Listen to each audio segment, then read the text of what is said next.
വയനാട് സുൽത്താൻ ബത്തേരി ടൗണിൽ പുലി ഇറങ്ങി. താലൂക്ക് ആശുപത്രിക്ക് സമീപമുള്ള റോഡിലാണ് പുലി എത്തിയത്. ഇന്നലെ പുലർച്ചെയാണ് പള്ളിയിലേക്ക് വന്നിരുന്ന ഡോക്ടർ സുബൈർ പുലിയെ കണ്ടത്. റോഡ് മുറിച്ചു കിടക്കുന്ന നിലയിലായിരുന്നു. ഇന്നലെ രാവിലെ പ്രദേശത്തെ പറമ്പുകളിൽ കാൽപ്പാടുകളും കണ്ടു. രാത്രിയിലാണ് CCTV ദൃശ്യം പുറത്തു വന്നത്. കാൽപ്പാടുകൾ അസ്വാഭാവികമായിട്ട് കണ്ടു. പുലി എന്ന് പറഞ്ഞപ്പോൾ നമ്മളതൊന്ന് ശ്രദ്ധിച്ചപ്പോൾ കുറച്ച് വലിയ കാൽപ്പാടുകളാണ് കാണുന്നത്.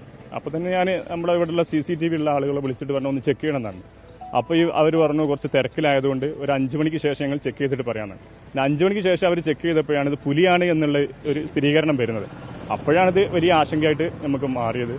ജനവാസ കേന്ദ്രമാണ് ഇവിടം. വിദ്യാഭ്യാസ സ്ഥാപനങ്ങളുണ്ട്, താലൂക്ക് ആശുപത്രിയും.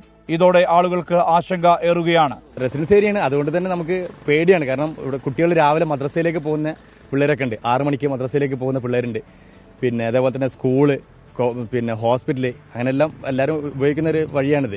അപ്പം ജനങ്ങൾ തിങ്ങി പാർക്കുന്ന ഒരു ഏരിയയും കൂടി ആയതുകൊണ്ട് ഇത്തരത്തിലുള്ള കേൾക്കുമ്പോൾ നമുക്ക് പേടിയാണ്. പ്രദേശത്ത് ഇന്നലെ രാത്രി വനംവകുപ്പ് ഉദ്യോഗസ്ഥർ പരിശോധന നടത്തിയെങ്കിലും പുലിയെ കണ്ടെത്താൻ കഴിഞ്ഞില്ല. മേഖലയിലെ പൊന്തക്കാടുകളിലോ കൃഷിയിടങ്ങളിലോ പുലി മറഞ്ഞിരിക്കുന്നുണ്ടാകുമോ എന്നാണ് ആശങ്ക. വനംവകുപ്പ് ഉദ്യോഗസ്ഥർ പരിശോധന കർശനമാക്കണമെന്ന ആവശ്യമാണ് ഉയരുന്നത്. 24 വയനാട്.